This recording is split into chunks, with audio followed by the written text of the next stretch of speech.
तस्वीर news station से विजय तस्वीर। भारत पाकिस्तान का विभाजन, इधर लोगों के दिलों का विभाजन और हिंदुस्तान एक वही है ना विभाजन वाला जो पुरानी यादों से जुड़ी जो पिछली दफा कुछ भी बातें आए थे। जो आपको मालूम होगी या नहीं, सुनते हैं। कुछ बचपन की यादें हैं हमारे देश के विभाजन की, और जिसमें सबसे ज़्यादा दुख के भागीदार और देश के वफादार सिंध और सिंधी।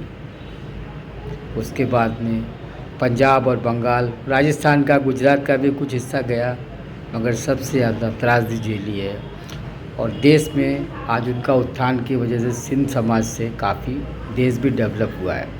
और विश्व में उन्होंने हमेशा सिंध का एक समाज ने एक झंडा गाड़ा है सनातन धर्म का। उस उपलक्ष्य में आज 14 अगस्त है।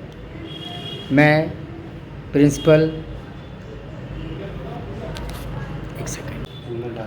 और ये है पीलीभीत में 14 अगस्त में आज इस तरीके से मनाया जा रहा है।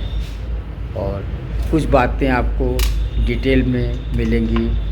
हमारे दुष्यंत कुमार जी प्रिंसिपल हैं और उनकी जानकारी में कुछ है। आइए चलिए उनसे कुछ बातें करते हैं। दुष्यंत जी नमस्कार। नमस्कार। नमस्कार। वंदे मातरम, भारत माता की जय। तो मैंने सुना है कि देश के बंटवारे में किसने क्या खोया, किसने क्या पाया। विभाजन तो हो गया, देश आज़ाद भी हो गया, कुछ लोग आज भी आज़ाद नहीं हो पाए। तो मैं आपसे जानना चाहूँगा 14 अगस्त के बारे में, और कल 15 अगस्त है सर। ये 14 अगस्त को भारत सरकार के द्वारा जो हमारा 1947 में देश का विभाजन हुआ, उस विभाजन की स्मृति को संजोए रखने के लिए विभाजन विभीषिका दिवस के रूप में 14 अगस्त को मनाने का निर्णय लिया गया और लगातार इसको मनाया जा रहा है। इसमें उत्तर प्रदेश सरकार के द्वारा प्रत्येक जनपद में एक मौन जुलूस निकाला जाता है और जो विस्थापित के समय की जो बंटवारे में लोग एक स्थान से दूसरे स्थान पर विस्थापित हुए, उनकी याद को ताज़ा करने के लिए और वर्तमान। हाँ, आज 14 अगस्त है, कल 15 अगस्त है। तो देश ने क्या त्रासदी झेली, कुछ तो आज़ाद हो गए, कुछ आज भी आज़ाद नहीं हो पाए। आज 14 अगस्त को भारत सरकार के द्वारा विभाजन विभीषिका दिवस के रूप में मनाने का निर्णय लिया गया। विभाजन विभीषिका दिवस से तात्पर्य यह है कि 14 अगस्त 1947 को जब देश का बंटवारा हुआ तो जो लोग पाकिस्तान के एरिया में थे वो भारत विस्थापित हुए और कुछ लोग यहाँ से पाकिस्तान में चले गए। तो उस समय जो लोगों के साथ त्रासदी हुई, उसकी स्मृति को बनाए रखने के लिए भारत सरकार के द्वारा प्रत्येक राज्य में, प्रत्येक जनपद में इस स्मृति दिवस को मनाने का निर्णय लिया गया। इस स्मृति दिवस को मनाने की जो रूपरेखा है वो इस प्रकार रखी गई है कि इसमें जिला प्रशासन के द्वारा निर्धारित एक स्थान से एक मौन जुलूस में सभी अधिकारी, आमजन, स्कूल कॉलेज की छात्र छात्राएँ मौन जुलूस में आते हैं और एक निर्धारित स्थान पर प्रदर्शनी का आयोजन किया जाता है। उस प्रदर्शनी का अवलोकन करने के पश्चात वे सभी लोग एक स्थान पर एकत्रित होते हैं जहां पर उस विस्थापन की त्रासदी से त्रस्त जो लोग उस जनपद में आसपास में निवास कर रहे हैं, उन लोगों को वहां कर बुला करके उनकी पीड़ा को साझा किया जाता है, उनकी बातें सुनी जाती हैं और उनके मान सम्मान की बात की जाती है। निश्चित रूप से ये हमारे लिए बहुत ही दुखदायी रहा भारत के लिए कि हमें विभाजन को देखना पड़ा।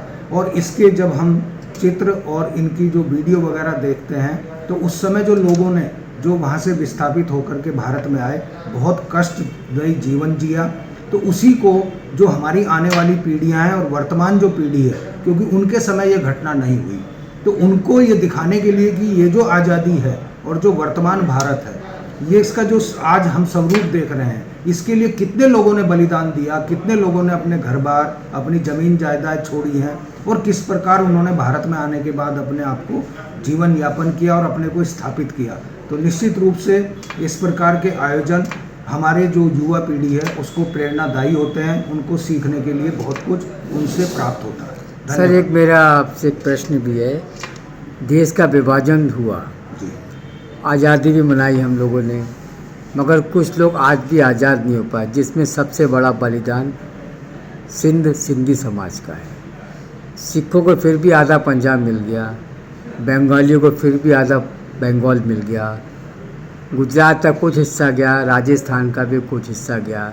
तो सिंध समाज के बारे में क्या कहना चाहेंगे? नहीं, निश्चित रूप से सिंध समाज का जो हम वर्तमान में जहाँ तक हम लोग समझ पाए हैं, उन लोगों ने आकर के अपनी मेहनत से, अपने संघर्ष से अपने को यहाँ पर पैरों पे खड़ा किया और वर्तमान में सरकार के द्वारा उनको इस प्रकार से, जैसे जो हमारे सिख हैं उनको पंजाब मिल गया, बंगालियों को बंगाल मिल गया, लेकिन सिंधियों के लिए ऐसी कोई व्यवस्था भारत के अंदर, ऐसा कोई उनका अलग से स्थान निर्धारित नहीं हुआ। वो देश के अलग अलग राज्यों में, अलग अलग जनपदों में अलग अलग रूप में रह रहे हैं, जो कि उन्होंने अपने संघर्ष के और अपने बलबूते पर ही ये सब कुछ प्राप्त किया है। तो निश्चित रूप से सरकार को इस बारे में विचार करना चाहिए और सोचना चाहिए। दूसरा ये है सर, अभी आवाज़ उठ रही है अखंड भारत। जी, तो क्या लगता है उधर बलूचिस्तान हाँ, उनके हाथ से में- गया, हाँ, कश्मीर भी आने वाला है, तो धीरे धीरे हम, क्या लगता है सिंध भी हमारे पास होगा? निश्चित रूप से जिस तरीके से सरकार के जो योजनाएं चल रही हैं और आम जनता के बीच में जो भावना बन रही है कि जो स्वरूप आज़ादी से पहले अखंड भारत का होता था, कि हम लोग पेशावर से लेकर कंधार तक और काबुल तक हमारा जो है ये एक अखंड भारत होता था, तो उसी की दिशा में जो है हमारी जो सरकार है वो आगे प्रयासरत है और हम आशा करते हैं कि एक दिन निश्चित रूप से अखंड भारत बनेगा। जय हिंद। धन्यवाद।